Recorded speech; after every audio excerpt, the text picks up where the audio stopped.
The first time I saw Maya Chen walk through my front door, my 6-year-old daughter looked up at me with those big hazel eyes and whispered, "Daddy, is she staying?" I didn't know how to tell Sophie that people don't stay. Not anymore. My name's Owen Carter. I'm 35 years old, and I'm an architect in Portland, Oregon. I design buildings where families live, where kids grow up, where people build lives together. The irony isn't lost on me. I spend my days creating homes for other people, while mine feels like it's held together with duct tape and determination. My mornings start at 5:30 a.m. Sophie's awake by 6, always has been. She inherited her mother's inability to sleep past dawn. I make Mickey Mouse pancakes even though I can't get the ears right, pack her frozen lunchbox, brush her hair into pigtails that are never quite even, and drop her at Riverside Elementary by 7:45. Then I drive to my firm downtown, Patterson and Associates, where I spend 8 hours drafting floor plans, meeting with clients, and pretending the dark circles under my eyes are just from working late. My office overlooks the Willamette River. Glass windows, clean lines, exposed brick. I designed it myself 3 years ago when I made junior partner. Back then, I thought I had it all figured out. Career, marriage, family, future. Now I leave work at exactly 5 p.m. Every day, pick Sophie up from after-school care, drive home to our house in Laurelhurst, 3 bedrooms, craftsman style, garden that needs weeding, and figure out dinner. Usually mac and cheese from a box or chicken nuggets or pizza, from the place on 28 that knows our order by heart. Bedtime is 8 p.m. Sophie brushes her teeth. I read her 2 stories. Always 2, she counts. And I tuck her in with Ella, the stuffed elephant she's had since she was 2. The elephant used to be white. Now it's gray, from being washed so many times, one ear hanging by threads. "Daddy?" she always says right before I turn off the light. "Yeah, Bug? Do you think Mommy's watching?" And my heart breaks in exactly the same place it broke yesterday and the day before that. "Yeah, sweetheart, she's watching, and she's so proud of you." Then I close the door, walk downstairs, and sit on the couch in the dark. Sometimes I turn on the TV. Sometimes I just sit there, listening to the house settle around me, feeling the weight of being the only parent left. My wife, Rachel, died 2.5 years ago. Aneurysm.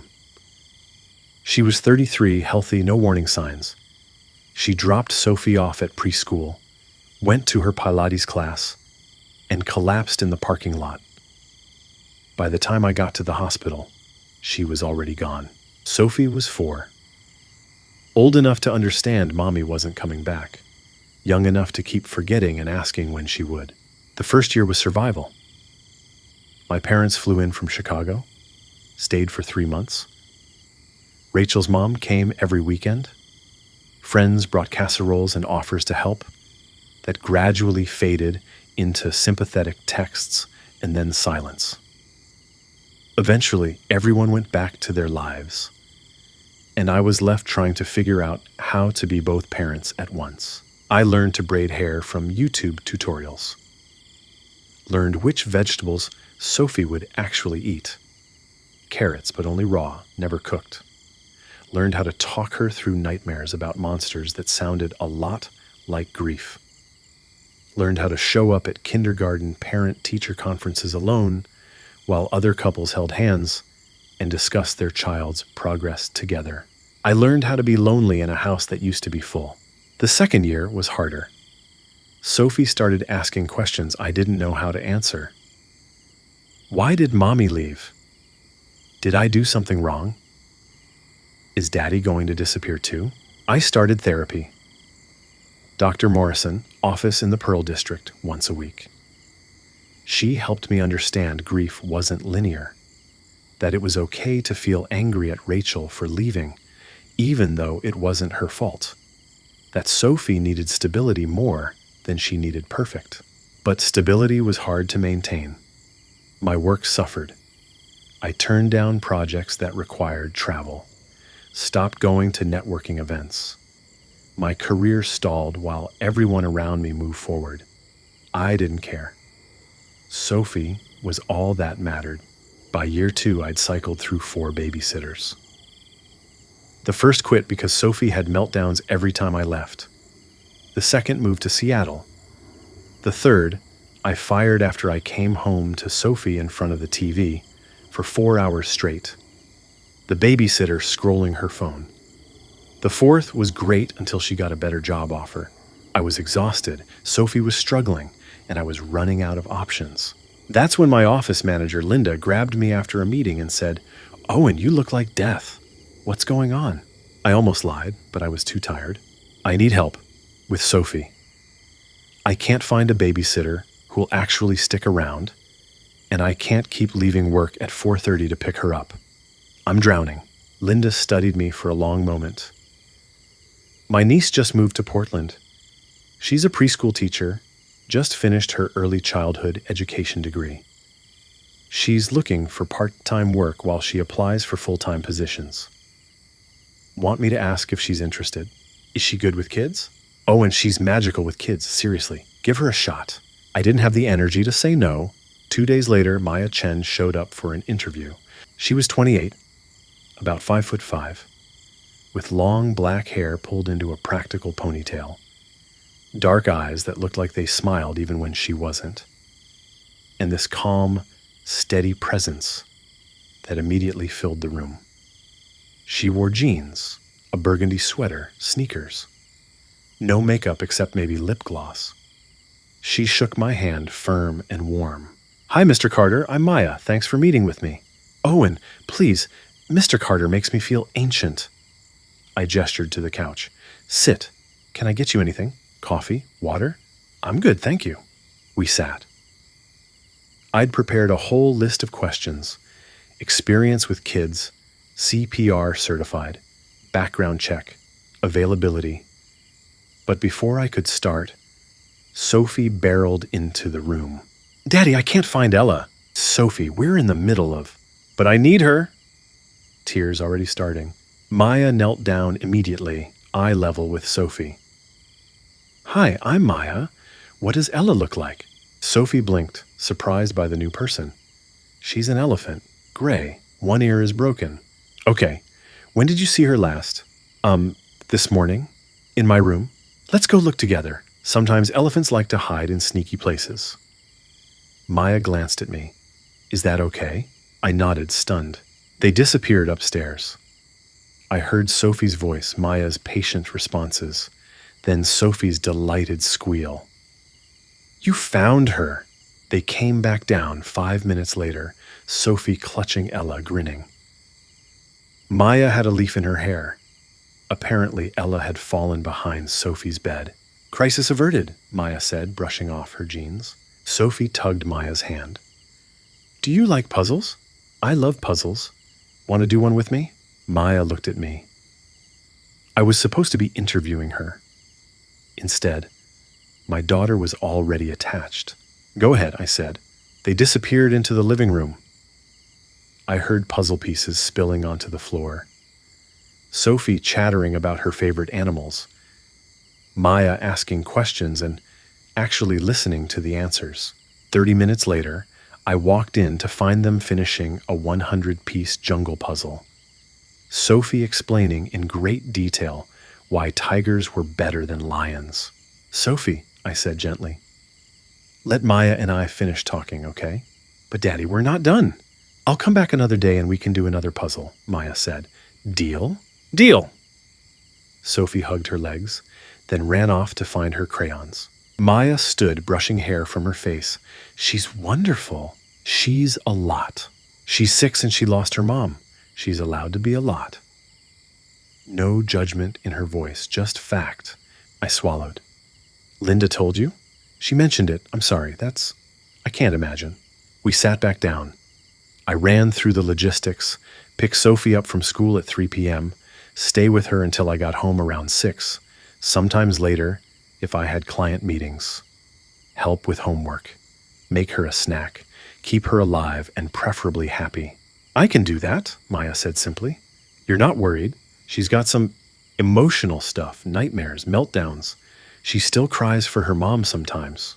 Oh, and I worked in a preschool for 3 years. I've seen every kind of emotion a kid can throw. I'm not scared of feelings. And I won't run when it gets hard. Something in my chest loosened. When can you start? Monday? Monday's perfect. The first week, I waited for the other shoe to drop. Monday. I came home at 6:15 to find Maya and Sophie building a blanket fort in the living room, giggling like old friends. Tuesday, Sophie ran to the door when I walked in. Daddy, Maya taught me how to make friendship bracelets. Look. She held up a crooked string of pink and purple beads. Wednesday, I was stuck in a meeting until 7 p.m. I texted Maya apologizing. She texted back, no problem, we're making dinner. Hope you like spaghetti. I came home to the kitchen smelling like garlic and tomatoes. Sophie setting the table very seriously, Maya stirring sauce on the stove. You didn't have to do this, I said. Sophie wanted to help cook. And you shouldn't have to make dinner after a long day. She smiled. Besides, I make really good spaghetti. Nonna's recipe. We ate together. Sophie told me about her day in exhaustive detail. Who sat next to her at lunch. What book Miss Anderson read. How she got a star on her math worksheet. Maya listened like every word mattered. After dinner, Maya helped Sophie brush her teeth, laid out her clothes for the next day, and said goodnight. At the door, I walked her out. Thank you for all of this. It's my job. It's more than that. She tilted her head. Sophie's a great kid. And you're doing a good job, Owen. She's loved. She's safe. That's what matters. I stood there long after she drove away, feeling something I hadn't felt in years. Hope. By the second month, Maya wasn't just Sophie's nanny. She was part of our routine. She knew Sophie liked her sandwiches cut into triangles, not rectangles. That she needed exactly 3 books at bedtime, not 2, not 4. That thunderstorms scared her, and the best distraction was baking cookies. That talking about Rachel was okay, encouraged even, because pretending mommy never existed hurt worse than remembering. Sophie started calling her Miss Maya, and then just Maya, and then one day, accidentally, Maya.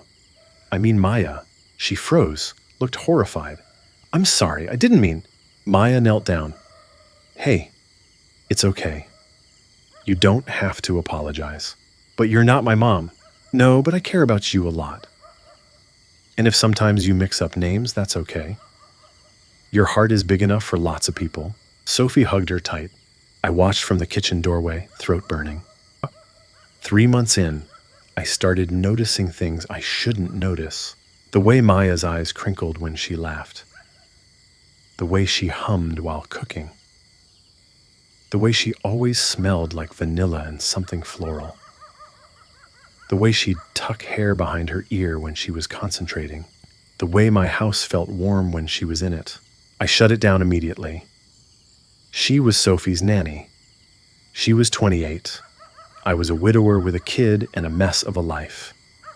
This was professional. Boundaries existed for a reason. But then came the moment everything shifted. Sophie got sick. Not just a cold, full-on flu.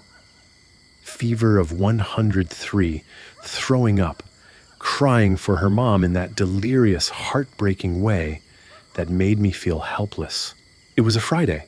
I'd taken the day off work. Maya wasn't supposed to come. But at 10 a.m., my doorbell rang. She stood there holding a grocery bag.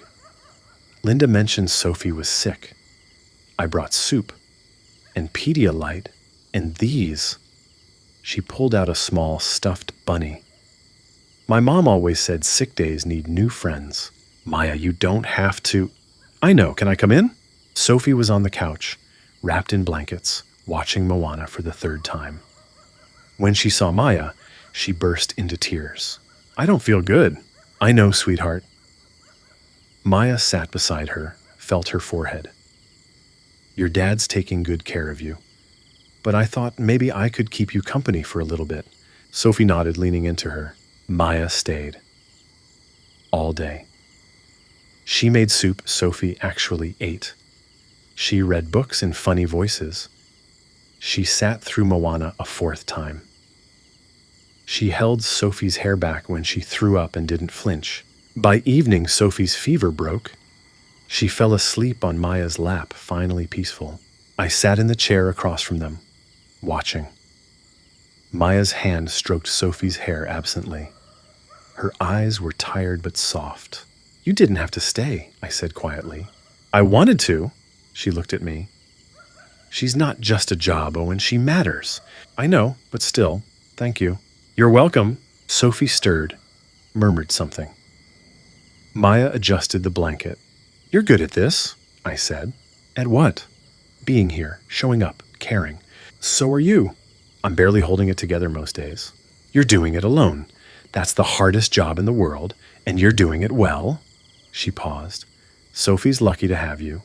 I think we're lucky to have you. Our eyes held for a beat too long. Something passed between us. Acknowledgement, maybe. Or something more dangerous. Maya looked away first. I should go. Let you guys rest. Stay for dinner. I'm ordering pizza. She hesitated. Are you sure? Yeah, Sophie would want you to. She smiled. Okay. We ate pizza on the couch. Sophie between us, slowly perking up. We watched the end of Moana. Sophie fell asleep again, this time stretched across both our laps. I should move her to bed, I said. In a minute. Maya's hand rested on Sophie's leg. Mine rested on her shoulder. We were both afraid to move, afraid to break this moment. Owen? Maya's voice was soft. Yeah? Is this weird, me being here like this? A little, but good weird. She nodded, didn't say anything else. I carried Sophie to bed later, tucked her in, kissed her forehead. When I came back downstairs, Maya was putting on her shoes. Thank you, I said again. For today, for everything. Anytime. She paused at the door. I mean it. Anytime you need me, I'm here. Maya. Yeah? I almost said it. Almost told her I was starting to need her in ways that had nothing to do with childcare. That I thought about her when she wasn't here. That she made this house feel like home again. Instead, I said, drive safe. She smiled. A little sad, a little knowing. Good night, Owen. 4 months in, I was in trouble. I looked forward to 6 p.m. Not just because I got to see Sophie, but because I got to see Maya. I found excuses to get home early. Invited her to stay for dinner more often than I should. Watched her play with Sophie and felt things I had no right to feel. I was falling for my daughter's nanny, and I was terrified, because if I acted on it and it went wrong, Sophie would lose another person she loved. I couldn't do that to her. I couldn't risk her heart for my feelings. So I pulled back, started coming home later, kept conversations professional, put distance between us. Maya noticed. I could see it in the way she looked at me, confused, a little hurt. One night she stayed late because I had a client dinner. When I got home at 9 p.m., Sophie was asleep and Maya was cleaning up the kitchen. You didn't have to do that, I said. It's fine. Silence, awkward, wrong. Owen, did I do something? She asked finally. What? No, you've been different, distant. If I overstepped or... You didn't. I ran my hand through my hair. It's not you, it's me. She laughed without humor. That's the oldest line in the book. I mean it. Then what's going on? I couldn't tell her. Couldn't say. I'm pulling away because I'm falling for you and it terrifies me. Couldn't risk making her uncomfortable, making her leave. I just need to maintain some boundaries, I said. For Sophie. Her face shuddered. Right, boundaries. Got it. Maya. It's fine. I understand. I'll keep things professional. She grabbed her bag. See you Monday. She left before I could explain. I stood in my kitchen hating myself. The next 2 weeks were torture. Maya was polite, professional, distant. She showed up, did her job, left. No more staying for dinner, no more lingering conversations, no more warmth, Sophie noticed. Why doesn't Maya play with us anymore? She's busy, Bug. Is she mad at me? No, she could never be mad at you. But Sophie wasn't convinced. She got clingy, cried more at bedtime, asked again and again if Maya was leaving. I'd caused this. By trying to protect Sophie, I'd hurt her anyway. I had to fix it. Friday night, after Sophie was asleep, I texted Maya. Can we talk tomorrow? Just us? She didn't respond for 2 hours. Then, okay, where? Laurelhurst Park. 10 a.m. I'll be there. Saturday morning, my mom came to watch Sophie. I drove to the park, heart pounding. Maya was already there, sitting on a bench by the pond. She wore jeans and a gray hoodie, hair down, no makeup. She looked beautiful and guarded in equal measure. I sat beside her, took a breath. I'm sorry, I said. For what? For pulling away, for making things weird, for hurting you. She looked at me. You didn't hurt me, Owen. You set boundaries. That's your right. It wasn't about boundaries. Then what was it about? Here was the moment, the edge of the cliff. I could lie, protect myself, keep everything safe and controlled and lonely. Or I could jump. It was about the fact that I have feelings for you, I said. Real feelings, and it terrifies me. She went still. Owen, let me finish. Please. I turned to face her. You came into our lives, and you made everything better. Sophie lights up when you're around. The house feels like home again.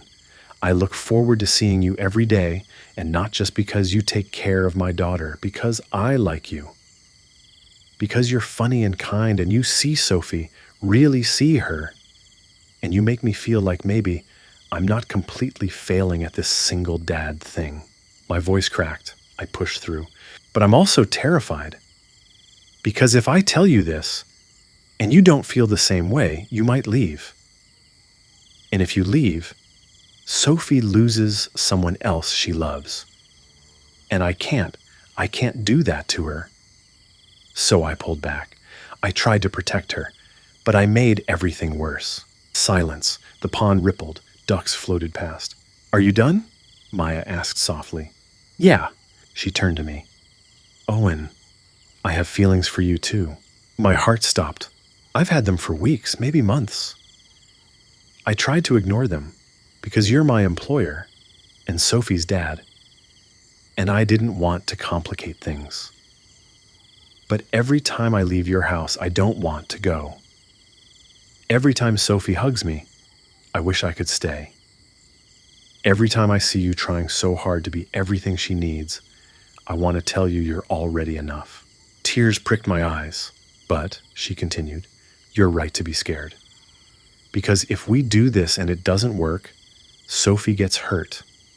And I care about her too much to risk that. So what do? I don't know.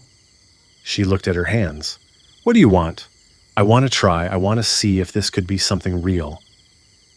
But I need to know you're all in. That if it gets hard, you won't run. Oh, and I don't run. From anything. Especially not from people I care about. She met my eyes. But you need to be honest. Are you ready for this? Really ready? Because I'm not just signing up for you. I'm signing up for Sophie too. And if we do this, I need you to let me in. Fully. Not just as her nanny, as someone who's part of this family. That's what I want. Are you sure? Because I kissed her. Soft, tentative, asking permission. She kissed back. Her hands came up to my face. And the world narrowed to just this. Her lips, the warmth between us, the years of loneliness finally breaking. When we pulled apart, she was smiling through tears. So, she said, we're doing this. If you want to. I want to, but Owen, we have to tell Sophie soon, and we have to do it right. Agreed. And if she's not okay with it, we'll go slow as she needs. Maya nodded. Okay, then yes, let's try. I kissed her again. Longer this time. And for the first time in 2.5 years, the future didn't feel terrifying. It felt possible. We told Sophie 2 weeks later, sat her down after dinner, both of us nervous as hell. "Bug, we need to talk to you about something," I said. Sophie looked between us. "Am I in trouble?" "No, not at all." I took a breath. "You know how Maya's been coming here to take care of you?" "Yeah." "Well, she's been taking care of both of us. Me too, and we've become really good friends. Best friends, something like that." I glanced at Maya. She nodded encouragement. "Sophie, I really like Maya. A lot. More than friends. And I wanted to ask how you'd feel if Maya and I spent more time together, like went on dates." Sophie's eyes went wide. "Like boyfriend and girlfriend?" "Yeah, like that." She looked at Maya. "Do you like my dad?" Maya smiled. "I do, very much. Are you going to be my new mom?" "No, sweetheart. Nobody will ever replace your mom. She's your mom forever. But I'd like to be part of your family, if that's okay with you." Sophie thought about it, hard. We waited. "Does this mean Maya will stay?" she asked finally. My throat tightened. "Yeah, Bug, she'll stay." "And she won't leave like Mommy did?" Maya knelt down. "Sophie, I can't promise nothing bad will ever happen, but I can promise I will always, always try my best to be here for you and your dad, because I love you both." Sophie blinked. "You love us?" "I do." Sophie looked at me. "Daddy, do you love Maya?" Everyone stopped breathing. "Yeah," I said, "I do." Sophie grinned. "Okay, you can be boyfriend and girlfriend, but Daddy, you have to share Maya with me. Deal?"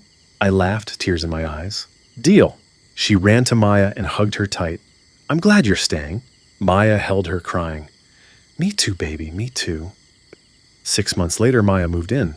Sophie helped her unpack, chattering about which drawer should be hers, where Ella could meet Maya's stuffed bunny, whether we should get a cat, still negotiating that one. That night, after Sophie was asleep, Maya and I stood in our bedroom now, and just looked at each other. "You okay?" she asked. "Yeah, you?" "Yeah." She stepped closer. "This is real, right? This is our life now. This is our life." She kissed me, slow, deep, full of promise. "I love you, Owen Carter. I love you too." We stood there in the quiet, holding each other, two broken people who'd found their way to whole. Sophie called from her room. "Maya, can you tuck me in again?" Maya smiled. "Coming, sweetheart." She went. I listened to their voices. Sophie asking for one more story. Maya's patient yes.